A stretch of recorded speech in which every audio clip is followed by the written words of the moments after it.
Ladies and gentlemen, welcome to the THREEOHTAKE, where we talk all things Major League Baseball. Here's Kyle Corwin and Nate Reyes. It all starts right now.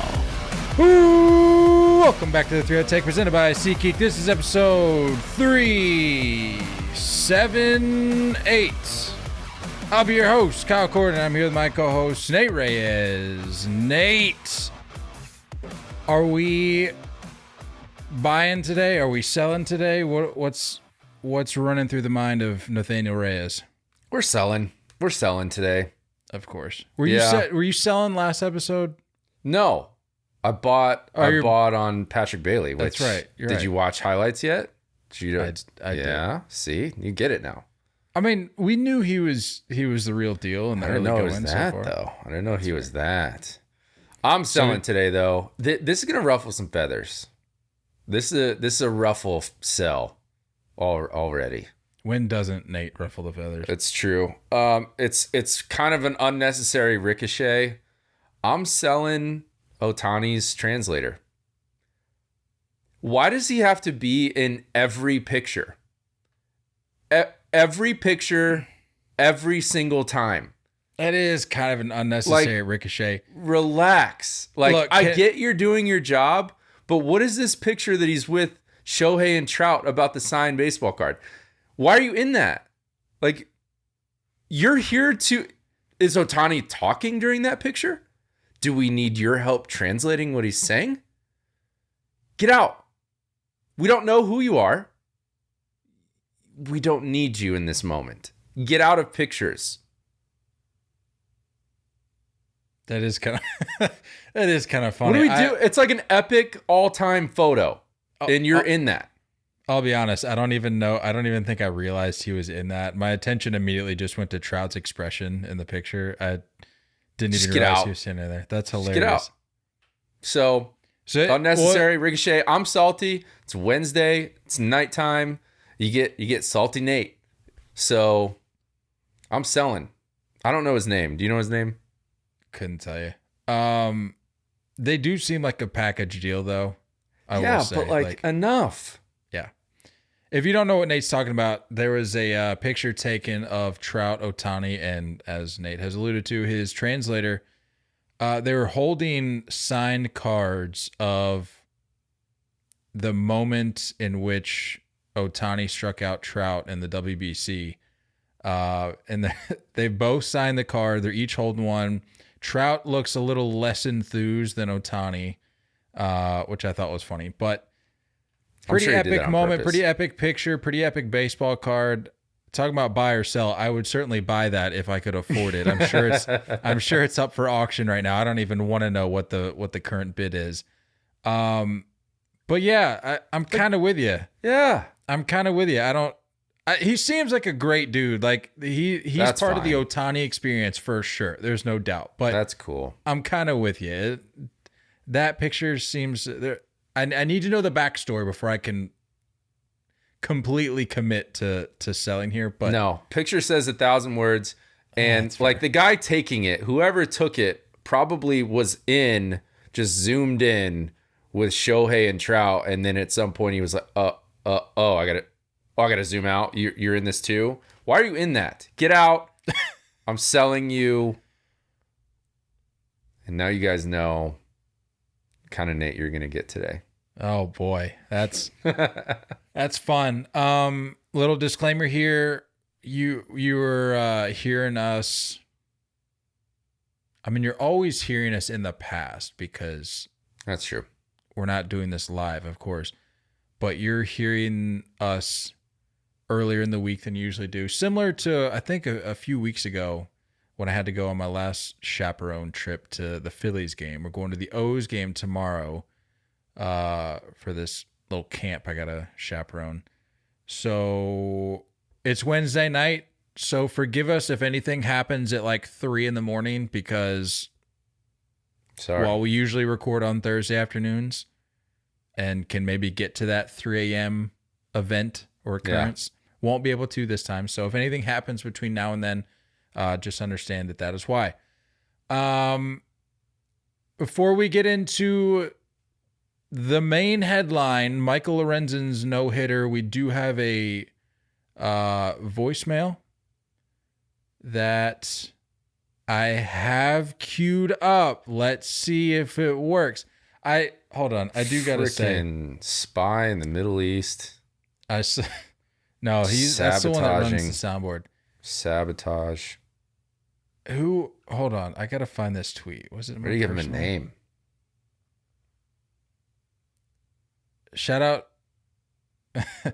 So Brandon Armor X20 on Twitter tweeted at me yesterday and was like, at Kyle Corwin Takes, anytime he has an audio clip, quote, I got this queued up right here, follows with a minute of silence and technical difficulties. It's not my fault, man. I'm telling you.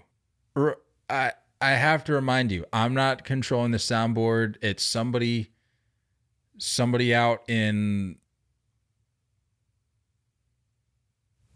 Are you trying to think of countries in the Middle East? Yeah. Saudi Arabia, Afghanistan, Iraq, Iran. I need something a little more obscure. Where does this person work? Hold on. I'm not making this up. Of course not. Is that a city? Bangladesh? Where's that at? I think, is Bangladesh a city? Serbia? No. Syria? Serbia is closer to Russia, I think. Syria is a country. Yes, Bangladesh is a country, of course. Cool. That was a 50-50 for me. I thought it could have been a city. Our soundboard worker is in...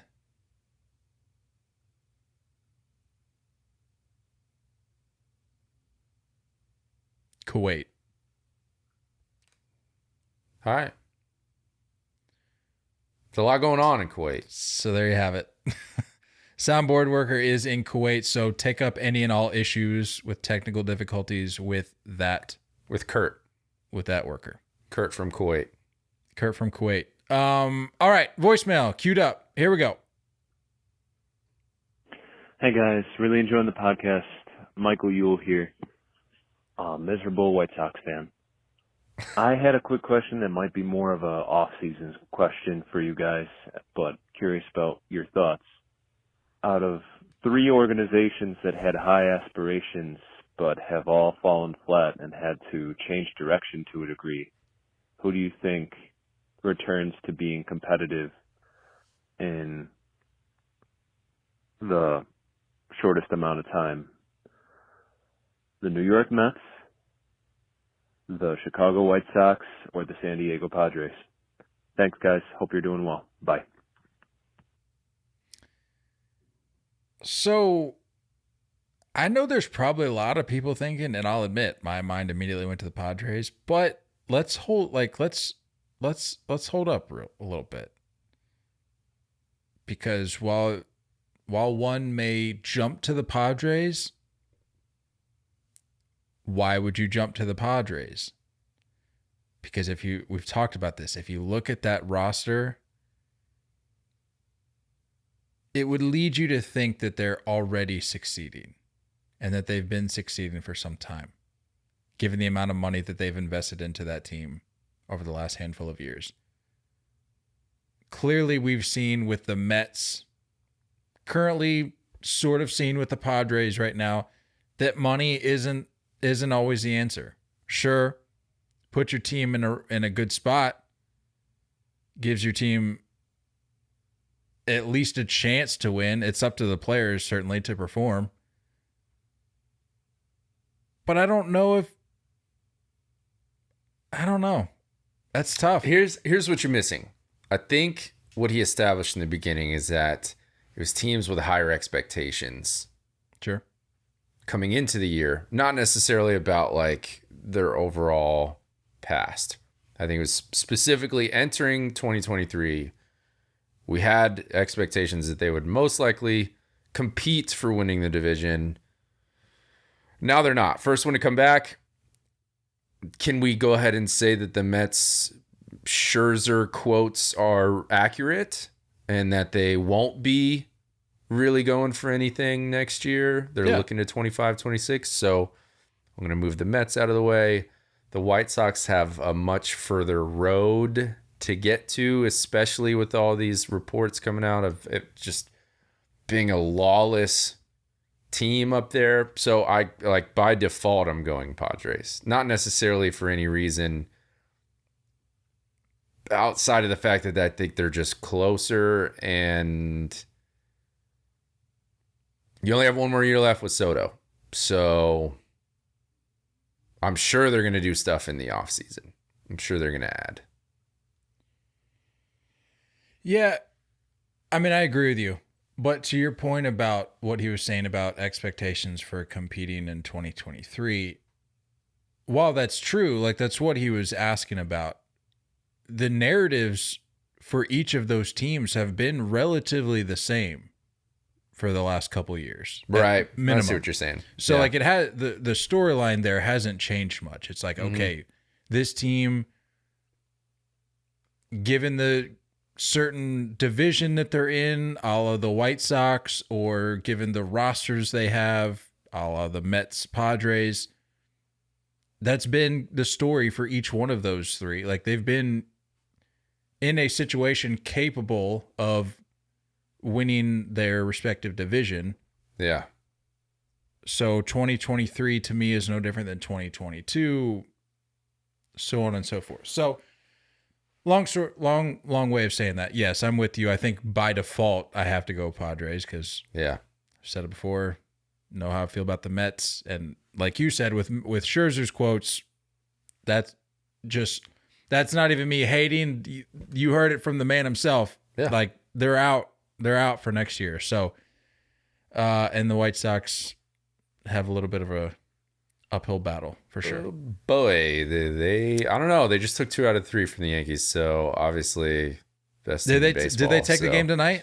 Oh yeah, man. Severino started, so of course they did. Nate is down bad right now, man. Bad. I feel for the guy. More ricochets to come. We'll see. I can always tell. I mean, we've been doing this long enough. I always know what kind of Nate I'm gonna get. Just right off the top.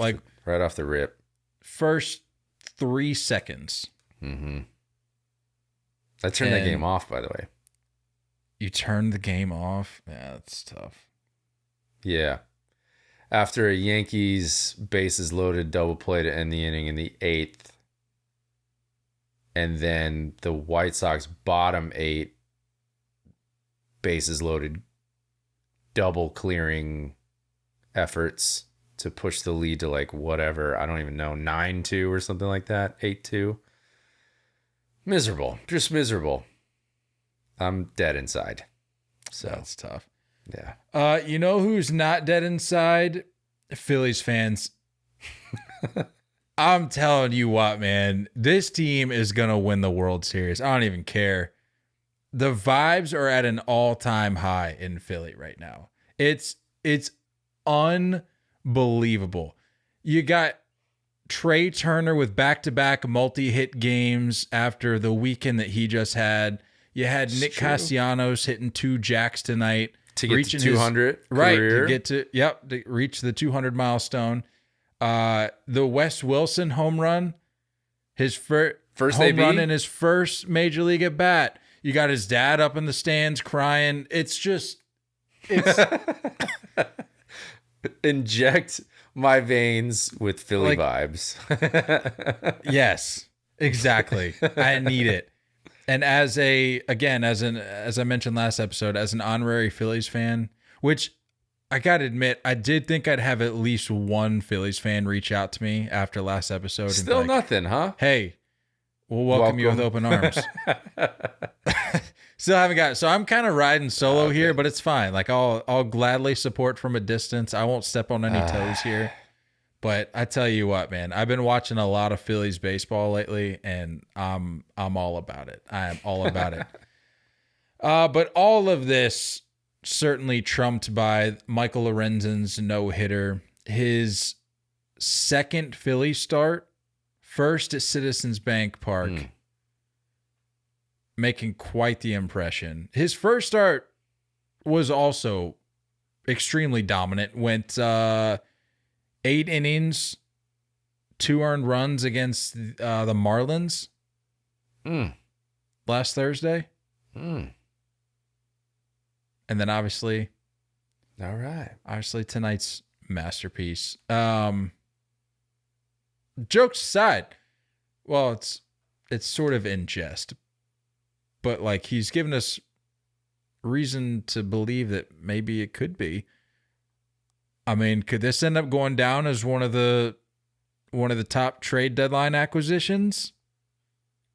One could argue. One of the latest moves too. Two starts for the Phillies. Yeah. Of the 18 innings that he could throw in regulation, has thrown 17. Yeah. And has allowed 2 combined earned runs, and in one of those was a no-hitter. Yeah. Doing a lot, dude. Doing a lot. There was a brief second where I saw a clip, and I was like, he kind of looks like Nola with the lettuce in the back. Yep. I was just like, this just fits, dude. It just fits. Like, you always hear about a guy that gets traded or around the trade deadline, you're interviewing players and you're hearing like, it's weird because like if you get traded to a contender, and you're like entering in this clubhouse that has spent like the last 6-7 months starting their journey, right? Like getting together, growing together, like becoming a family, if you will. To enter into that it's difficult. Like it's got to be hard. It's got to be like, well, I gotta carry my weight now. Like I've really got to show up. Can't imagine a much better way to show up. My man Dyson. I mean, not to get ahead of ourselves, but the celebration in the clubhouse afterwards, to your point, was excellent. You're in now. He handled that so well. I mean, you got Philly Rob giving him all the love, saying, "Hey, man, welcome to." Yeah. He's like, "Welcome to Philly," which love that. But then he flipped it over to him to kind of let him share his thoughts, and just, I mean, he couldn't have handled it any better. I mean, I'm sure he's just like numb with like feelings from what he just accomplished, but he's given on multiple occasions, gave love to JT, told him he just called a great game. Back, I think he mentioned both starts that he's had so far. He's like, he's been great for both. Just seemed really, really appreciative of the love that, and just the open armedness, if that's even a word, that he's been receiving from these guys around him. And then you just look around the clubhouse and it's just all a bunch of dudes, man. Yeah. I mean, Harper was loving life. Castellanos, as we've seen over the last week, can you find a better teammate? Right. Schwarber, I may be wrong here, but I'm pretty sure in the photo that I saw, Schwarber was over in the corner filming Lorenzen giving his speech with a flip phone. Don't know if that was just verified or not, but just makes sense. Wouldn't be surprised. So, I mean, I'm not, it's not a bit when I say that the vibes are just at an all-time high right now for the Phillies. It's cool to see, especially with how last year ended, to see them not flounder this year. Like it hasn't been easy, sure. You could argue last year wasn't either. So, but the fact that they're right back in the mix, they're right back in the hunt, it's been cool to see. But I think outside of all you annoying Braves fans that seem to make up so much of our fan base and listeners, everyone else, you got to understand, like, baseball's better if the Phillies are in. Baseball's better when the Phillies are good, especially with this roster. Tell me you don't want to see B Harp on a regular basis. You don't want to see Trey Turner with the crazy slides. All the Castellanos stuff with him and his kid being cool. Like Schwarber bombs. quick tangent, bro. That kid's the coolest kid on the planet. Liam Castellanos. Shout out to Liam Castellanos. My dude was over dapping up Lorenzen's mom during this whole thing. And then he was down on the field. Like, he was everywhere. Down on the field after the game. It's his stadium. It really is. Like, and I don't know if you've seen clips, but he has like his spot down just to the right of the dugout of the Phillies dugout. Yeah. And daps up dad all like before ABs and stuff. I mean, is he homeschooled? Do we know the backstory here? What's happening? Does he really need to go to school? Does it matter? Probably doesn't matter. Does it matter? Yeah. Is there ever another adult around him? I just see him. Yeah, I don't know. I mean, I've never seen a mom, an aunt, an uncle, grandparent. From what I can tell, like their family, like his kid has keys to the stadium. That's all I know. Yeah, I mean, they seem like a pretty tight knit family. I don't know. Free ranges wherever he wants, but yeah, I'm just saying, like the Phillies. It's a heck of a roster, dude. It's a heck of a roster. And there's storylines all over the place. And there's guys that can step up at any given moment and literally just be a league leader. Any of these guys could be a league leader for a week, a month, in any category. That's the kind of roster they have. So don't tell me you don't want to see them. You're not slightly rooting for this team to get hot. And they're getting hot. Wait, back to this Liam Castellanos thing. He was also dapping up the Wilson family after Wes Wilson's home run. Absolutely. Kids just everywhere. All right. I'll go find him. Liam Castellanos. Just like, I got to go find them real quick. They weren't even near each other either. No. Yeah. Is there a reason the Lorenzen family was there? Mom and wife / significant other? Is it just because it was the first home start? Yeah, I'm sure. Yeah. I mean, that seems to me like, and I'm not being like sarcastic. It genuinely seems like a big enough event to be like, I mean, yeah, he's been in the league for some time now, but like new team, new city, new ballpark. It seems like it would be enough to warrant showing up. And what a time to show up. What a freaking time. What a moment, man. I'm feeling it too. I'm feeling Philly. I'm telling you. Philly juices. You'll catch the Philly fever. Yeah. Cheesesteak doesn't sound so bad either. I had one. It was fantastic. But no, I never get sick of those moments, man. Like with the mom or the wife or the significant other, whatever. It's like the military homecoming videos. I mean, not that I'm putting those on the same scale here, but it's just one of those things that never gets old because no matter how many times you see it, it's a different player with a different background, with a different journey, a different story. Mm-hmm. And even the family members a lot of times have different stories, unique stories. Lorenzen, his dad, if you recall, his dad passed away, I believe, back in 2016, and this was the same guy that homered in his first game. He pitched in relief and then homered in the same game, the first game back after his dad's passing. So just like that's a unique story in and of itself that adds to the storyline. So just one of those things that never gets old. Yeah.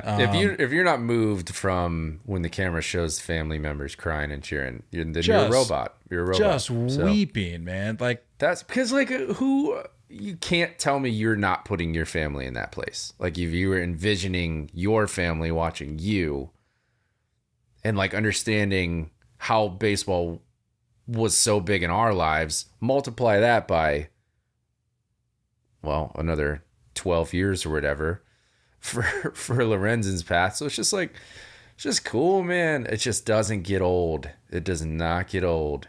Rookies, vets, doesn't matter. Anytime you see those stories. He was quoted as saying afterwards, he said, "I worked insanely hard to make this dream come true," Lorenzen said. "I've watched every single one of Nolan Ryan's no-hitters because I've always wanted to throw a no-hitter. The fact that I just did it in front of this fan base, I can't believe it. See, I love that. I love when players are just honest about where their head's at. Yep. Like, don't give me I was just happy I was able to go out there and give my team a chance to win. Copy, paste, boring. Tell me, copy and paste. Get that out of here. Give me the honest response of, Nolan Ryan, love that guy. Have watched every single one of his no-hitters. I wanted to do that, and I'm glad that I finally got the chance to do it and did it. Yep. Like, that's so refreshing. I don't need the copy and paste. Yep. I don't need the MLB PR. I agree. Based answer. Just give me what's on your heart, and he gave it to us. Cool human. And I love it. A couple notes here from the no-hitter. 124 pitches, had 5 Ks, 4 walks. So not exactly the most efficient, most dominant no-hitter of all time. Whatever. Certainly, but 14th in Phillies history. The Philly fans had not seen a no-hitter at Citizens Bank since Roy Halladay's no-hitter on October 6, 2010 in Game 1 of the 2010 NLDS. I believe, Michael Lorenzen and Roy Halladay have the only no-hitters by Phillies pitchers in Citizens Bank Park history. Nice. So, sorry, I was trying to see if Lorenzen was rocking the turtleneck or not. He was not. No, he was not. Did have the sleeves, but not the turtleneck. Didn't he used to rock the Vans too? Yeah, like the Van cleats. Yeah. And he's freaking jacked. Yeah. That guy's gigantic. Well, if I remember, he used to, well, I'm sure he still does, but he was pretty into like the sharing his workout regimen back in the day. I don't know if he still is public with it. Yeah. But I remember when he was sharing like videos of him doing his workouts and regimens and stuff, I'm like, that's not normal. Yeah. But it makes sense because he doesn't look like your average pitcher. Remember when him and Derek Dietrich were coming out in the sleeveless jerseys just curling? I was like, yeah. That's a name you hadn't heard in a minute. True. And like Lorenzen's low-key Ohtani. So get this man a bat. Yeah, the little nugget I mentioned about the home run after his dad passing, if you recall, that's when pitchers hit still, believe it or not. I know it may be a distant memory for some of you out there, but that was to right center too. It wasn't some wall scraper down the line. Homie went away, taco, apo. I'm all about it. Yeah, nothing but good vibes in Philly right now. Let's get it rolling. They're 7-3 in their last 10. I'm riding this. I don't know, man. I was really riding the O's train, but yikes! What a rough couple days for the O's. Rough few days for the O's. You want to start with this Kevin Brown conversation? Yeah. Or do you want to start with the fact that? Well, no, we have to start with the Kevin Brown because it makes the Game 1 recap of this Astros-Orioles series from last night, or I guess if you're listening to this on Thursday, 2 nights ago, it makes it all the more interesting. So what is the actual deal with this Kevin Brown situation? Because I saw that the report came out and said that the Orioles denied that this ever took place, but then there was a report on that report that said, well, there was no denial that took place. They simply refused to comment, which makes a little more sense because if you're in a situation like the O's, you don't want to bring more attention to yourself, so you're just gonna deny comment. Yeah. Can we just go ahead and assume that he was suspended by? Yeah. No, he was by the organization, and that they're just trying to backtrack here. He's not even coming back till Friday. Yeah, what is that about? Are we just using the window of time between the outrage of of the baseball world and Friday? Are we using that in between time to coach him up on how he is supposed to speak about the happenings from this week? Because there would be no greater irony for him being suspended, talking about the Orioles, to then be coached during his quote-unquote suspension about how to respond and talk about his suspension by the Orioles. Dude, you can't. That's what sucks. You can't address it. You can't say anything. And my boy Michael K popped off on his show. Around the league, honestly. Yeah, it's been everywhere. Yeah, it's been everywhere. But what Michael K said was an excellent point. He's like, the production team isn't just randomly whipping up graphics because of broadcasters talking. It's the other way around. The entire production team is a part of creating storylines, creating graphics, putting those notes together, and broadcasters are just reading the notes. He's just doing his job. This wasn't even him going rogue. So if you're going to suspend him, suspend the whole freaking production team. Yeah. What is that about? Yeah. And sorry, I said Kevin Benetti. I didn't mean Kevin Benetti. I was thinking Kevin Brown. Jason Benetti from the White Sox. But him, Michael K, Gary Cohen, heck, I think even Dave O'Brien from the Red Sox mentioned it. Like, just league-wide support. Yeah. And the fans. What was the one? Who's with the Cardinals? I think it was the Cardinals. I don't know. They were reading some note and they were like, well, something about the Orioles being like the greatest team of all time and can't mess around with the Orioles. Something like that. It was like a quick little jab. I'm pretty sure. Cardinals. Who was it? One of the broadcasters was addressing it, and Chip Carey. That's who it was. Yeah, and then one of the broadcasters was talking about it, just commenting on the situation and essentially just being like, "This is stupid." Yeah, and then he was like, "I hope that I don't get suspended by the Orioles for saying that." And it's one of those things in baseball that you just love, where something is so blatantly,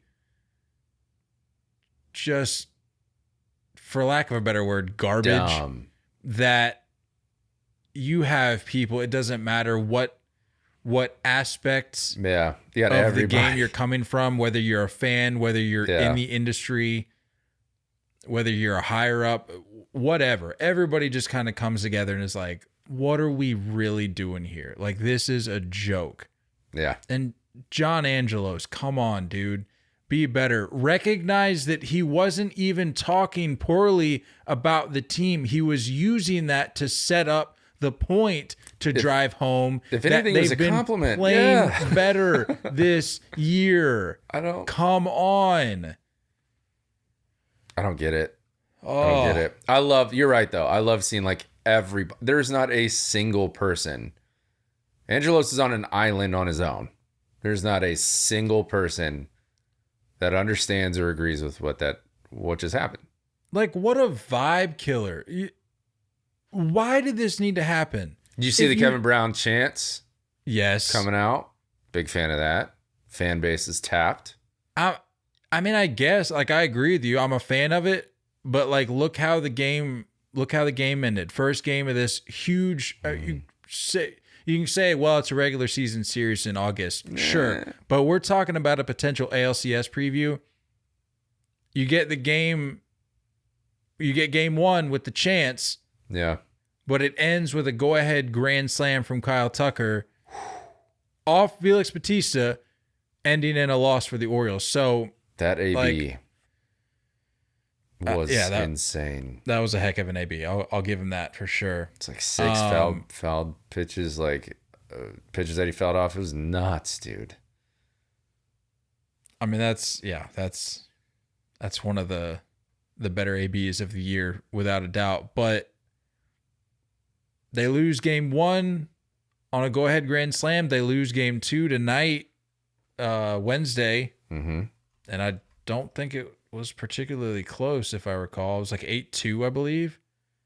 Yeah, it was, because I remember seeing the Astros tweet, "You ate to see it." Oh, I'm like, okay, that's clever. Ain't bad. But yeah, man, like, why? Like, you were just riding the wave, right? As an organization, well, as like separate from John Angelos, as we've already acknowledged, being on an island that he is. But it's one of those things where, okay, if you really did take offense to this and you don't have the comprehension skills to recognize that he was actually complimenting the team for the way they've improved in 2023, don't make such a big deal of this to where there would be any possibility or any room for this to get leaked, because you're obviously not going to come out and say, well, Kevin Brown has been suspended. This somehow got leaked. Yeah. And it got reported on, and then it just blew up around the baseball world. If you're going to do that, just mildly reprimand him, which he didn't deserve to be reprimanded whatsoever. But like, if you're so strongly convicted about that, about the things that he said,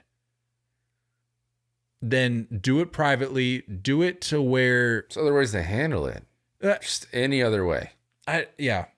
Just do that so you're not taken away from the product on the field. Because if you're so concerned about the image of your team, you wouldn't even allow this to become a possibility. Yeah. You would handle this more privately. I just don't know what other way you'd go about it, but there are other ways to go about it than the way that it was handled. Yeah. And the fact, like you said, the fact that it was simply sharing what was on the broadcast produced, I didn't even freaking write it, dude. I don't even think he wrote it. He didn't. He's not making that graphic. No. I can guarantee you, as somebody who works on like the creative side of digital media, You have your whole production team. trust me, you don't have the guy that's calling the game, creating the graphics that go on the broadcast. I can guarantee you that that's not happening for any organization in baseball or probably sports. So 2 separate things happening there. Dumb. Well, more than 2, because like we said, you got a whole production team that has these conversations, that has these sit down meetings, like of what narrative they want to push here with the team moving forward. He's simply just regurgitating what was agreed upon. Are the Orioles on the Masson, whatever it is? Yeah. They are? Dang. I was going to say, I would love to see like MLB take over the TV rights, just like they've done for a couple other teams. I would love for them to take over simply due to the fact that the Masson viewing experience sucks. Like, does it? Who's on that? So you got not Mets. Well, maybe. No, I'm talking about from like the app, like watching on the app, because I have to watch on the app. And but is it? It's just garbage. Aren't the Nationals on there too? Yeah. They don't ask me about like there's like some sort of revenue sharing or something. Don't ask me about it. It's over my head. I don't understand all that, but I know it's been contentious between those 2 teams with the rights and broadcasting and all that. But I would have doubled down. Just fire me. I'll go get a job somewhere else. Yeah, I mean, you hear all these broadcasters. So I think get a job anywhere else. I think it was either Benetti or Cohen where they were talking about there's like 29 other teams that would gladly take you. Yeah. And if I'm looking, I'm going, yeah, I'll look elsewhere. But I don't know. Maybe he's a bigger man than us, because maybe he's just looking at this going, you know what? I can show some grace here. Like, you know what? I got a little vacation in the middle of the week, so Yeah, and I'll probably get a company car or something. Yeah. I'm sure this will smooth over. I need a public apology nice. though. At some point. But if they refuse the comment, they clearly haven't taken or accepted responsibility for this. So I didn't realize there was such a disconnect or such a the fans hate him. I didn't realize that there was an issue with the owner. Yeah, dude. So get this. Until this exposed it for me. So apparently, and I found this out reading some articles about just how much fans hate him. He kept the broadcast team at I think it's happened on multiple occasions. But the one that I was reading about, it was talking about, and forgive me, I can't remember the guy's name. The broadcaster that was let go. I think it was like after the season or something, but he then essentially spilled the beans and were like, yeah, when Manny Machado came back to town as a Padre, we were instructed not to make any special note of it. We weren't allowed to mention it in the pregame. We weren't allowed to mention it prior to his first at bat coming up to the plate. Weren't allowed to talk about it at any point during the game. You couldn't say like former O or... Because it shed a negative light on the team, because it made them look cheap, because they let a guy like Manny Machado leave. And it's happened, and like I said, that was just with Machado. This has happened with other players, other scenarios throughout the years for the O's, but just a terrible look. I feel for O's fans because of the special movement that you're witnessing over these last couple of years, and especially this year. Yeah, it's like everything is going well except that, and that's kind of a big deal.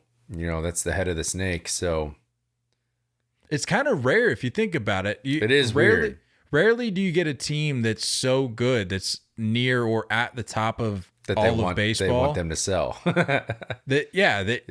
You have such a strong hatred for the owner, it's definitely that odd. you just want them to sell. Yeah, very rare, very strange. Yeah, as far as this series though,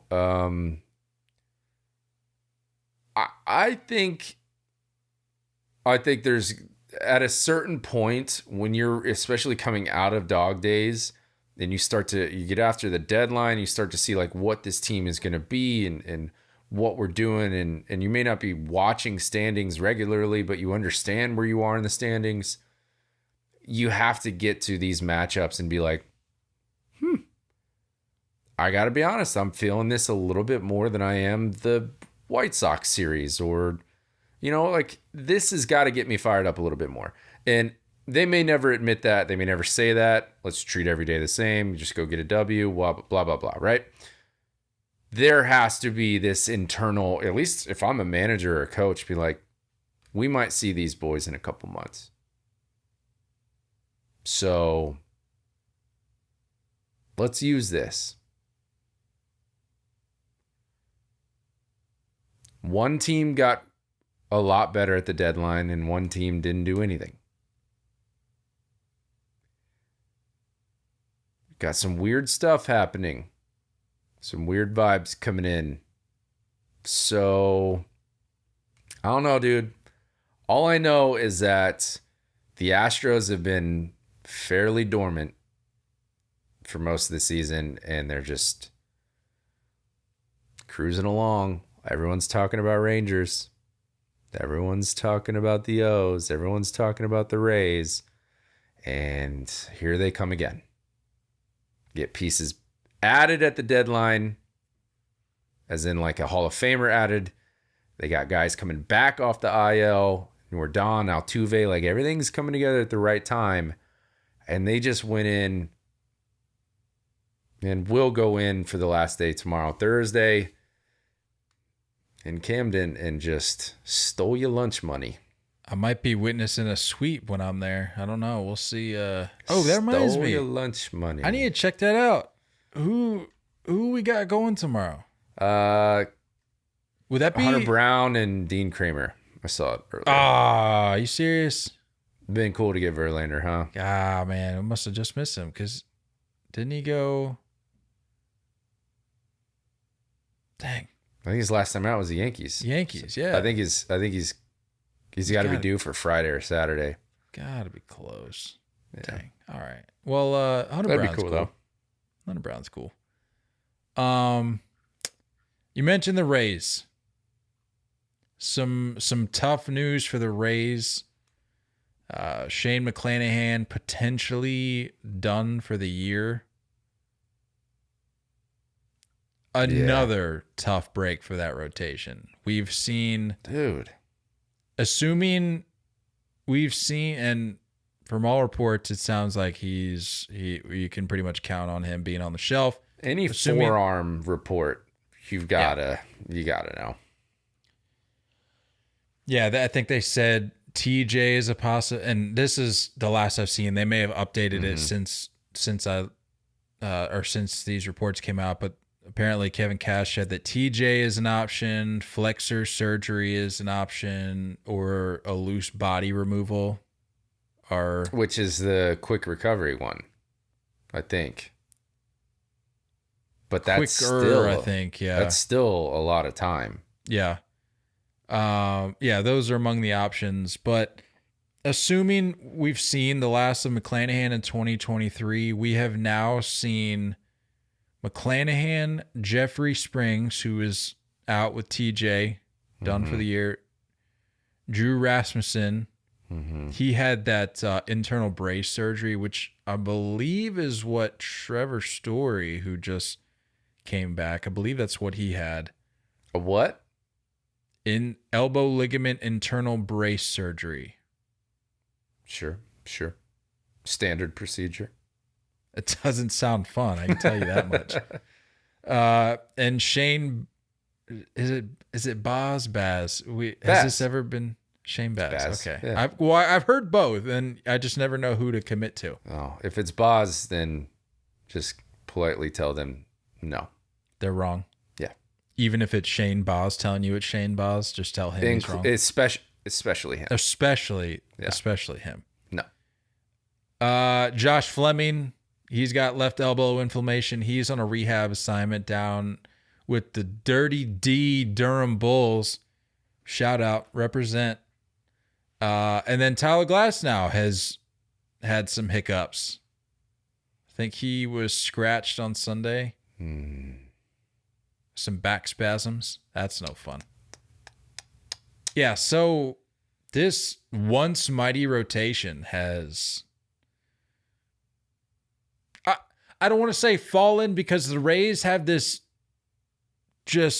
weird propensity for next man up. Annoyingly impressive way of, yes, you said it perfectly. Just this next man up approach. It's so frustrating as a fan of an AL East team. It really is. To just constantly get these updates and know that at the end of the day, it doesn't really matter. Yeah. Because they're going to bring up the next Tyler Glasnow. Well, I mean, I know he wasn't a farm guy, but you get what I'm saying. Like, they're going to bring up the next guy that's going to shove 101 down your throat and call it a day. Yeah. So, I mean, everybody knows that you go into the postseason, it's all about pitching. You gotta have depth. No depth. So, but so I say what I said about it being annoying that they have this approach that it's just always the next guy. Mm-hmm. I say that, though, not saying that it's going to carry them to the same output of performance. Like, we're probably not going to see the same result as you would imagine if everybody was healthy. Right. But unlike other teams around the league, these guys that they just funnel through will help you tread water far better than teams that don't have this development system in place. Yeah.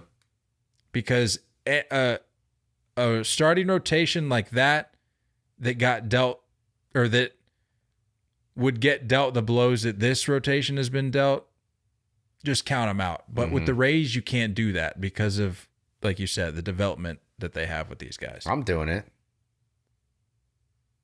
I'm out. You may limp into the postseason, but you ain't doing nothing. And I was saying this when everyone was... You can't say you're out, though. When everyone was just like, yeah, Rays back in May, and just ready to give them the freaking ring back then. What was that? What was that? What were they saying? I don't remember. What were they saying? I don't remember. Yeah, Rays. Yeah, Rays. So, no, dude, I'm not. I'm out. I'm out on the Rays. I'm out on that. No. Any minuscule expectations I had for what they would do in the postseason is gone. You may trickle in. You may crawl to the finish line. No, you ain't doing nothing. How many years have we been doing this? You can't say by default, if you acknowledge that they're getting into the postseason, you can't say that you're out, because we all know you just got to get in. I'm selling the Rays. That's fine. I'm just saying you can't say you're out on the Rays, but then also say, well, you'll get into the postseason. You can only say you're out on the teams that's not that aren't making the cut. Their offense is good enough to get in. They'll be fine. They'll get in, but they ain't doing nothing. You can't say that with such certainty. You just I'm saying it, baby. I am saying it. Who's going to get that? It'll likely be the Blue Jays in that wild card round, which would be pretty interesting. What are you saying right now? Right? If they're in the wild card? Oh, no. Well, maybe. I mean, Houston's surging. Right now, they're in the second spot. So it could be Houston. If it's Houston or Texas, the Rays are shot. They're done. Yeah. I don't know, dude. As of tonight, Wednesday night, Rangers 8-2 in their last 10, Astros 7-3. That's gonna be such a dope finish. It's gonna be fun to watch down the stretch. What, 2 games back of the Rangers in the division? Yeah. Ooh, baby. Yeah, the Rays are cooked either way. Yeah. See ya. Either way. Wait, but going back to what you're saying about the matchup, though. How would this happen? If they hold that first wild card spot, they'll get whoever's in second. Oh, so right. So it's either going to be the Astros or the Rangers. That's but with the assumption. I thought the Blue Jays were in that spot, but they're not. I thought you were implying, based on this conversation, that you didn't think that they would hold that spot, that they'd crawl in. They might slide. Wouldn't hate to see that. So, yeah. Baseball's a funny game, man. I'm looking at these run differentials. The Rays in second in the division, the American League East, run differential of 147. Yeah, it's absurd. The Orioles, best team in the American League, plus 68. Just odd. Weird game.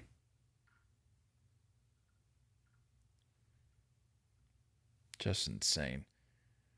You know what else is insane? Insane in the membrane. Insane in the brain. SeatGeek. So I got this email from... I think I unsubscribed. No, not from SeatGeek. No. It was from MLB. And it was dedicated to SeatGeek. It was solely a SeatGeek email. Exclusively a SeatGeek email. And the subject line, the latest innovations to make buying and selling MLB tickets easy. Can I just share some notes from the email just to maybe update you? I mean, because it's been a minute since we talked about what SeatGeek has to offer. Yeah. Just beyond what we share each episode. You can buy and sell MLB tickets on SeatGeek. I don't think that gets talked about enough. We talk about buying all the time. The selling, yeah. You and I have had to we've had some encounters or situations where we've needed to sell. So you can do that on SeatGeek. You can sell the Rays on SeatGeek. Well, why would you want to buy tickets to that place anyway? Yeah. With seat level maps on SeatGeek, you can zoom, quote, all the way into specific seats on the venue map so you can choose exactly where you want to sit. That's huge. I don't think that feature gets enough love when you're buying tickets. A lot of times you can pick the section, you can pick even the row, but being able to choose the exact seat, that's huge. True. What else we got here? Says you can bring your own barcode. Says for clubs affiliated with Ticketmaster, you can now simply copy and paste your ticket's barcode during the sell flow in order to list them on SeatGeek. You lost Don't me. even know what that means, but it sounds awesome. So lost.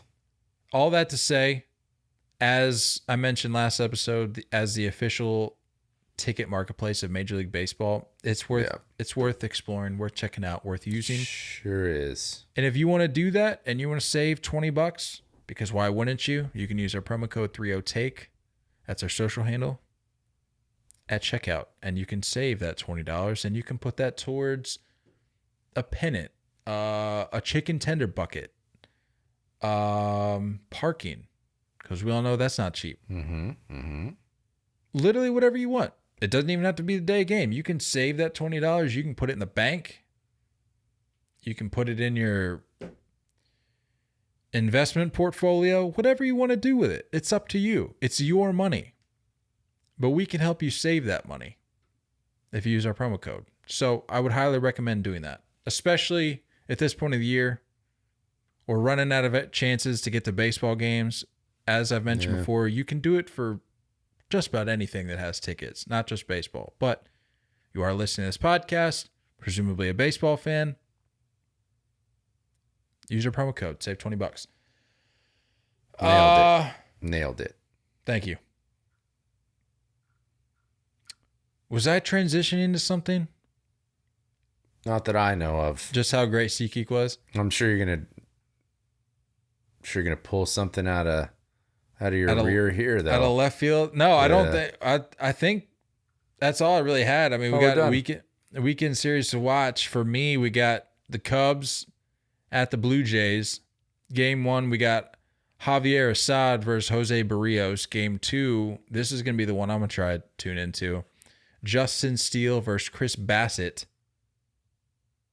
And then Game 3 got Jameson Taillon and Hyunjin Ryu. Game 3. I actually didn't check. I don't think it's a 4-gamer, but you don't even know.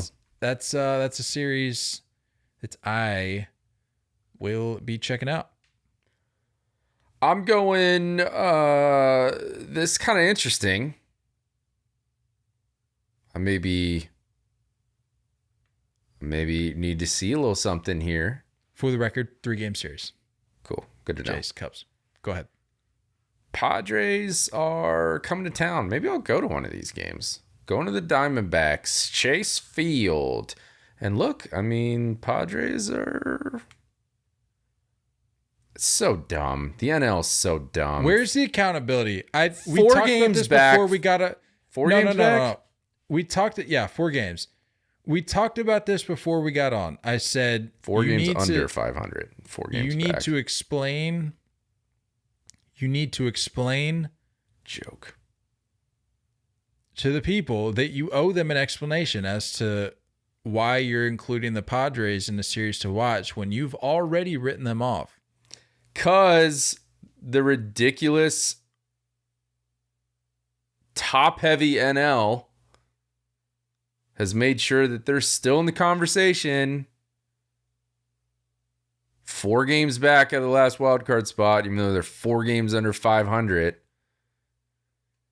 Diamondbacks are slightly above that. They're 2 games back. They're right at 500. Diamondbacks are just like, someone throw them a freaking lifeline, please. Yeah, so I think it is a 3-game set as well. Let me just check. MLB app has got a lot of TBDs. A lot of TBDs for starters. They just don't like coming out with probables. So, game 1, you got Snell going against Mr. TBD. Hold on. Let's see if I can help you out here. I'm just going off. Ryan Nelson. Look at that. Game 2, Seth Lugo going against. This has Rich Hill for Saturday. Oh, yeah. My bad. I'm on Sunday. Rich Hill going against Zach Gallen. Dude, what's up with MLB app? And then Seth Lugo going Sunday. Against Brandon Pfott. You heard it here first. I'm just reading what my screen says. Yeah, clearly I did no research on this. I just have a gut feel that someone's gonna lose those games, and I think it's gonna be pretty important for both of those teams. Someone will win and someone will lose. It's a good chance. So, big if true. Dang, maybe I should go. That'd be a good one to go to, man. That would be a good one to go to. Let me see what Paige wants to do. Hey, heck, go. You said Gallen's Friday or Saturday? No, Saturday versus I might go Rich Saturday. Hill. Bro, I could share that story with my grandkids and be like, hey, I got to watch Rich Hill pitch. You get to watch Rich Hill pitch.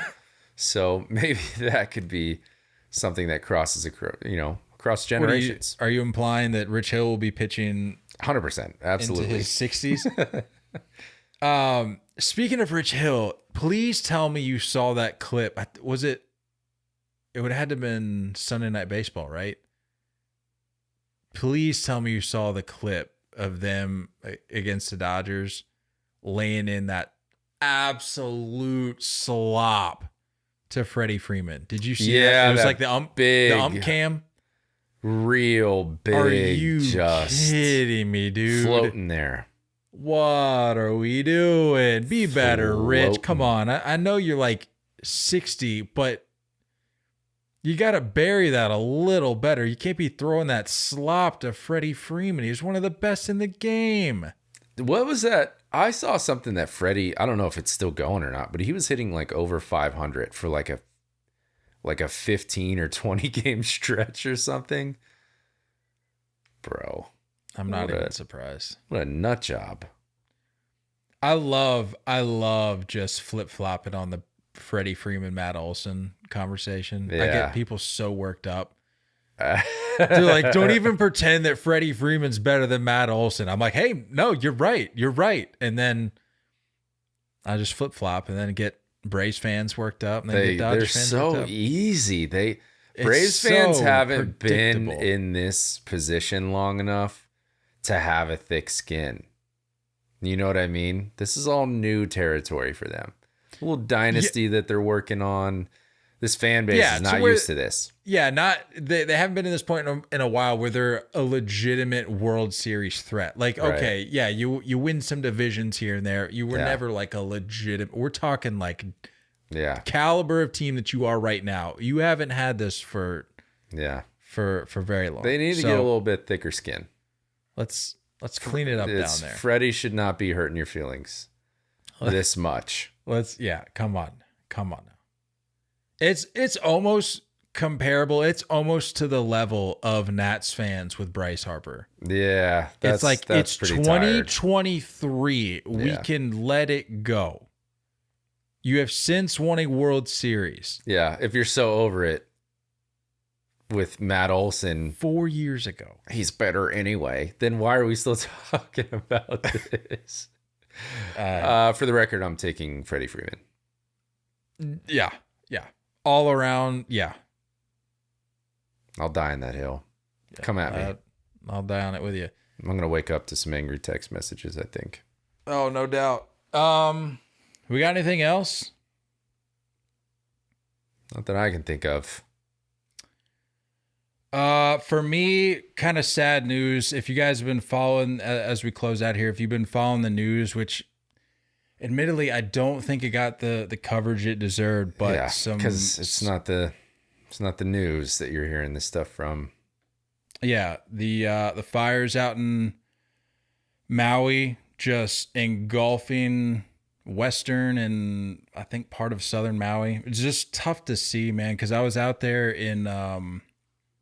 we're out there for our anniversary back in like December, January, and that, I'm telling you what, man, that if you've never been there, and this isn't like a flex, like, oh, like I've been to Hawaii, like whatever.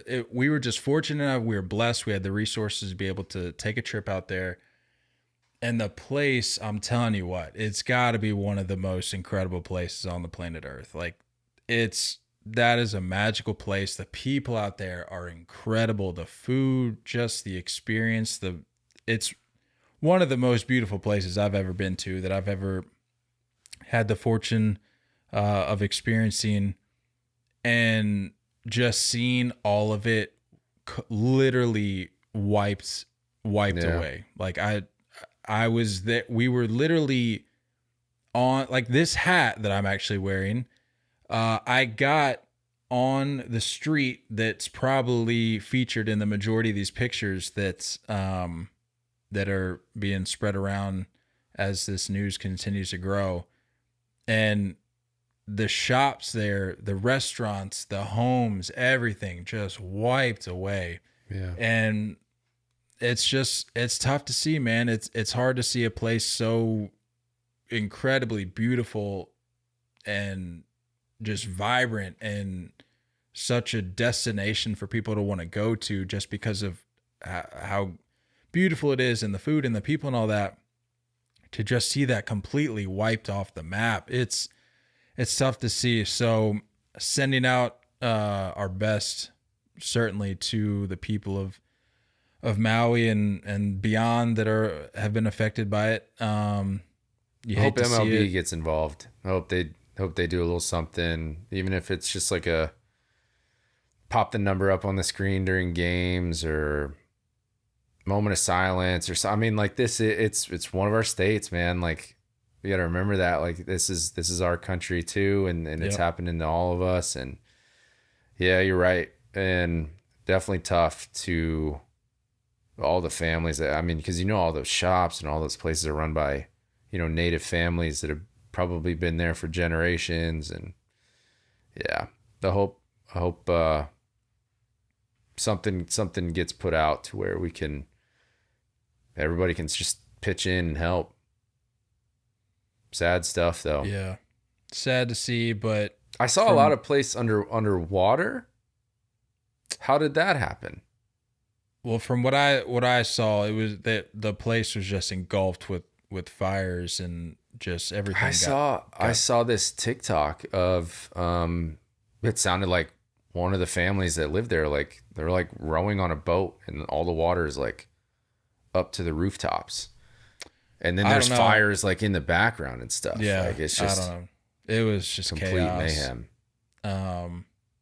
But yeah, it's just hard to see a place like that you just think is so like untouchable, that it's just this like magical place, that it's even a place like that, it's not immune to the misfortunes of this world. So as I said, send our best out to the people of Maui for sure. And in my limited experience out there, that is a resilient people. They'll be back. But sending our best to them. Other than that, you got anything else before we get out of here? We'll see you guys early next week. Nothing. Have a good weekend. Get after it. Get after that couch this weekend. It's too hot outside. Stay indoors. Who am I kidding? I'm not going to the freaking game. I'm staying inside. It is inside, though. And they got AC. Getting cranked. They got AC there. Apparently it went down during the Morgan Wallen concert a few weeks ago. Did it really? Yeah. People were pissed, dude. It was like 105 in there. That's tough, man. That's wearing tough. Jeans and cowboy boots. Everybody's just sweating. Yeah, I don't trust it. Chase Field's a mess. I'm not going. Stay on your couch. Listen to our podcast on loop. Put it over the volume of any games that you want to watch. Yeah. Enjoy the early pod. We have these from time to time. Enjoy the early pod. Yeah. You enjoy the game, sir. Enjoy that game tomorrow. Thank you. It'll be an early one. I think it's like a 12:30 game. So it's not too bad. I know we say it all the time, but like seriously, if you're listening, if you've made it to this point in the episode and you're still listening, and you listen to us on a regular basis, or you're new and are looking for new ways to engage with us or to take in what you're hearing, check us out on YouTube. Yes. Really trying to grow that up. Yes. It's fun getting screenshots or texts from guys who are like, hey, we got you up on the TV. It's like, we're honored that you would welcome us into your home like that, albeit on a television screen. It's cool seeing us up on your home family television with the family portraits around. I know that part. It is cool, huh? Baseball decor all around. I love that. So if you haven't checked us out on YouTube, do that. And in the meantime, that's all I got. Perfect. Don't go chasing curveballs. We love y'all, and as always, looking forward to talking more baseball with you guys soon. Until next time, stay filthy.